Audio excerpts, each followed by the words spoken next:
Hello once again, everyone. So welcome back after a decently long break to Nitty Gritty. This should be a relatively quick video today.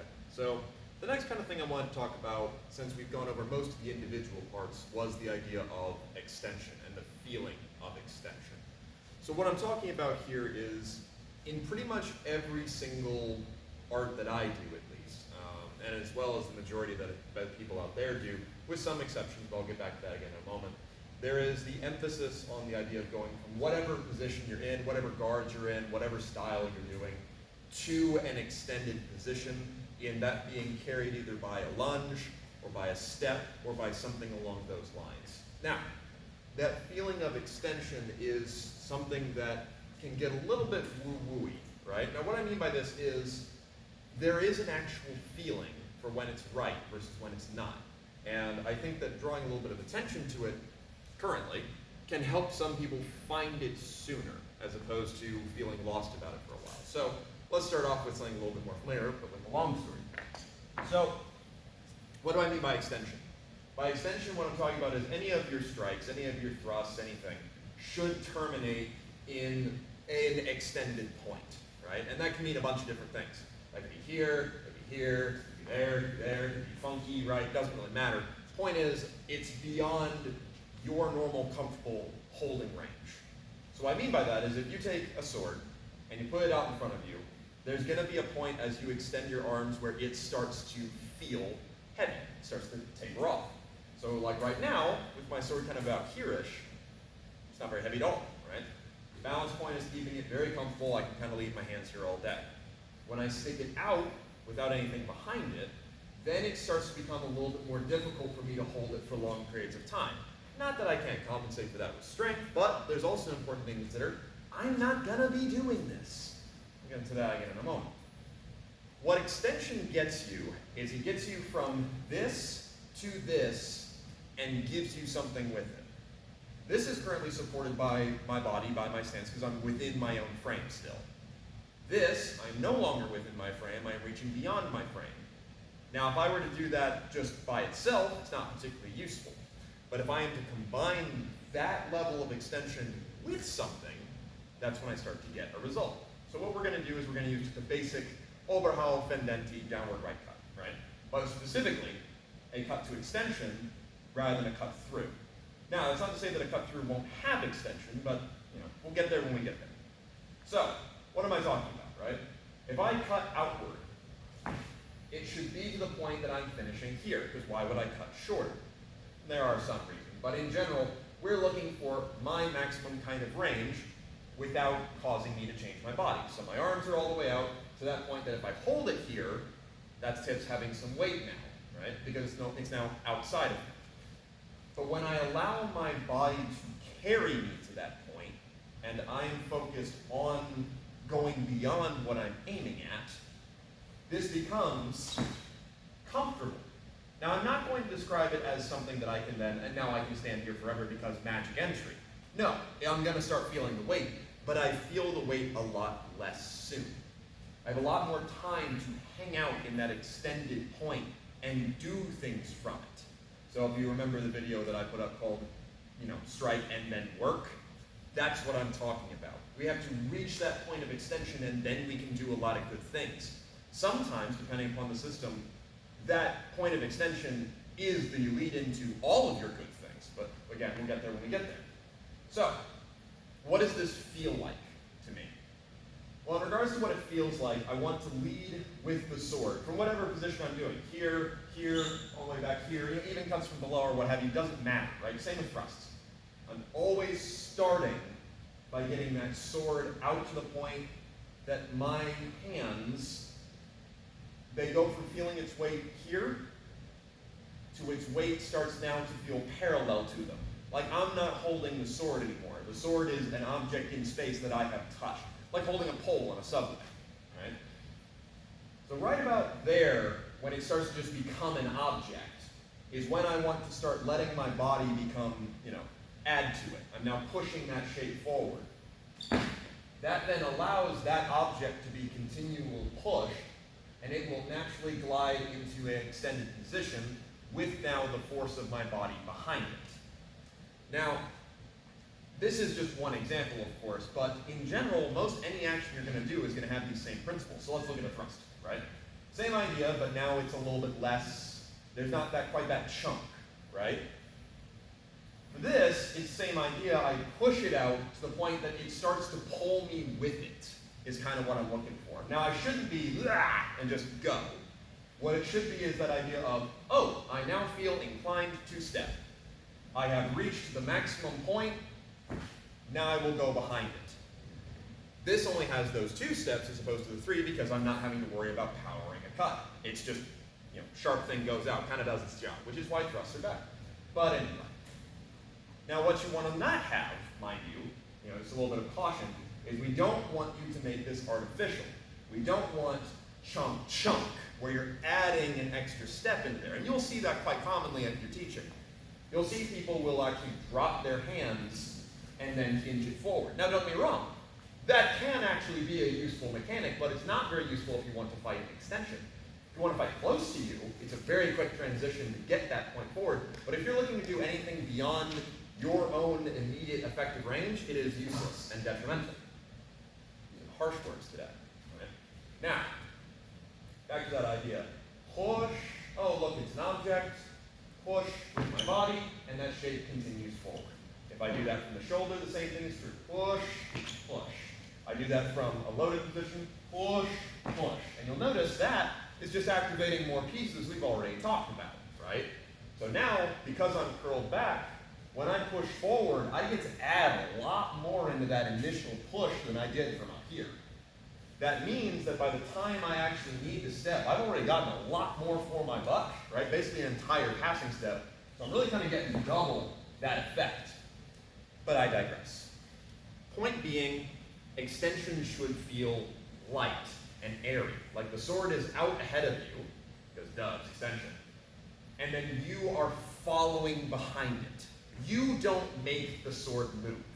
You ask it to move and you go after it, is kind of the best way I would describe it. Now, there are also times when that's going to be something you go from one to the other, right? So just to stick with long sword for a little bit longer, let's look at a one, Vinden, right? So what I mean here is we're already out, okay? Now, there are a bunch of different directions you can wind, but for this, I'm going to wind a couple times. When I then proceed to apply energy in, what I don't want to have happen is shortening, right? Well, yes, that does get me more lateral pressure. That lost my extension. Gets me more guard close to me, but this is me coming back to my strong, right? Coming back into myself, which, if we're talking about parries, this is what we don't want to do, right? We've already discussed that. So what I want to get into the habit of is more, right? So when I wind up here, I'm already at pretty extended. I use now this extension to power again, and I lift, and now I'm going behind it once more. There's a part where my hands start doing the work, my body takes over, and my whole shape is carried forward. And this is true on every kind of side, every kind of wind you may do. Extension, more, right? And even if I go a different way, right? So I can go extension, more, right?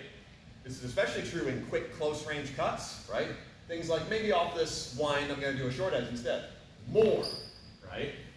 I get that sword moving, my body comes behind it, and it just kind of follows. Now, don't get me wrong, it's not like I'm just going, and then the sword will do magic, because that's just not true. These are still active considerations, and you need to pay close attention to how you line yourself up behind your strikes to make this work. But that's what extension feels like to me, is I get it going, it starts becoming its own object, and then I just direct it where to go and follow behind my structure, applying behind whatever shape or opening it is taking. Now, that's great, grand, wonderful. Let's talk about a different system, though. So what about things like rapier, or side sword, or other things along those lines? The same thing is actually true, but it's a little bit different. So if we're talking cuts, it's exactly the same, right? Because that, especially if you're doing things like side sword, you have a passing step behind it, nothing changes.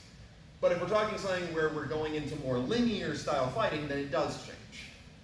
Now in this case, especially with rapier, it's more about the idea of first creating that extension, but, and I actually overemphasize it there, not being forced to be carried behind it. So because I'm doing less overall extension and thus get less force because we're not swinging or spiraling currently.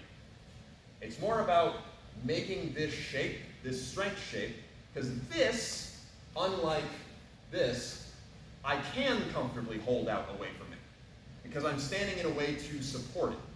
It's a difference of stance, we've gone over that before. So by being able to extend this shape, now my extension becomes when I push myself behind it, wherever I'm going to go. Now these are micro adjustments. And I've kind of talked about this before in my head movement and fencing video, but basically, once I extend out, I can go anywhere, right? I have 4 openings, technically 8, right, that I can go through. But when I push myself, I then incline away from wherever I'm putting that force, right? No big deal. That's that sense of extension. I'm out into space, and I put my body behind where I want the force to go. So kind of on a diagonal line, right? I want my force to go here, so I extend, and then I put my body behind that extension to force it off to a side. Now, really, nothing really beyond that is changing, except we can talk a little bit about alternate footwork. Since lunges, pretty straightforward. Put pointy thing out there, push pointy thing makes the guy go, "Bleh," it's great. But if we're going to talk about things like passing steps with this style thing, I feel that same extension that I get with the longsword and other more cutty weapons, right? My passing steps tend to be a little bit dramatic, but there's reason behind that. It's because I'm focused on getting this shape out and then my body carrying it forward. So I extend, and as I'm extending, I push forward behind it. It's kind of the same way I would a lunge, but with a little bit less jabbing. Because since I'm using so much more force, I'm generally not locking down the blade. Point being, though, this is me, once again, getting the sword moving, putting my body behind it, so once it's out in space, it can take whatever zone I want it to take. Now, the final thing I'm going to talk about is, what about cutting from linear footwork? What does extension feel like then? And this is a bit of a tricksy one, because it can feel both worse and yet somehow better. So what am I talking about? Well, here I'm talking about things like backsword, right? Backsword, military saber, whatever, right? Or even if you're doing side sword and you are in a same side foot stance, right? With this, the extension is going to be somewhat similar to when we did a thrust. I get my shape moving, but rather than me locking it out then pushing it, it is the idea of, just like before where I got it moving, then pushed it. My preparation gets it moving, and then I push behind that sense of extension. This one is one that I find people struggle with the most, is they want to lunge a little too soon. So to give this an order, right, I'll count it off. I prepare, still not time to move. I angle, still not time to move. I start the cut, now I move. So that when it hits the target is when my body's behind it. What you'll commonly see is people will prepare and then they'll step. So now they've landed and then the cut arrives. Or they'll prepare angle and then they step and then they whack. These are not desirable because your force isn't behind it and you won't get that sense of extension because really, I haven't extended.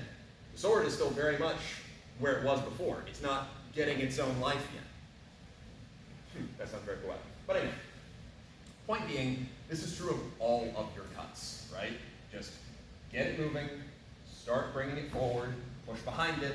Now, the lunge is just the same as if I were doing a pass. And it pretty much terminates in the exact same way. So, really, to sum up, what is extension? What does it feel like to me, etc.? How should it feel to you? It should feel, I'm not going to be cliche and say effortless, but it should feel like you are just more out, right? Your body's still behind it. Everything that you started from your close guard went out into space, but not to the point that it left you. You are still very much in control of it. It's just a longer thing that you're tethered to. And as long as that's how it's kind of feeling, it's not too difficult to control your sword and also play around with the idea of flitting in and out between this extended position, because really, that's kind of the trick that unites all these things. That's kind of, at least in my opinion, and some other opinions, right? The key thing that makes fencing not us just swinging sticks at each other. It's that, oh hey, if we go out into the cone zone, all of a sudden, we're a lot more deadly, and it's a lot harder to hit us, right? And that all comes from extension. So you should consider it and think of it often. But, either way, just a little bit of nitty-gritty. Like I said, not a terribly long video, and this may be a bit woo-woo-y, but I wanted to describe it because that's what this whole series is about. Me describing what these things feel like, so that you can meditate on them and hopefully find your answers that you might be seeking. So otherwise, thank you very, very much for watching. We'll go over some other techniques another time.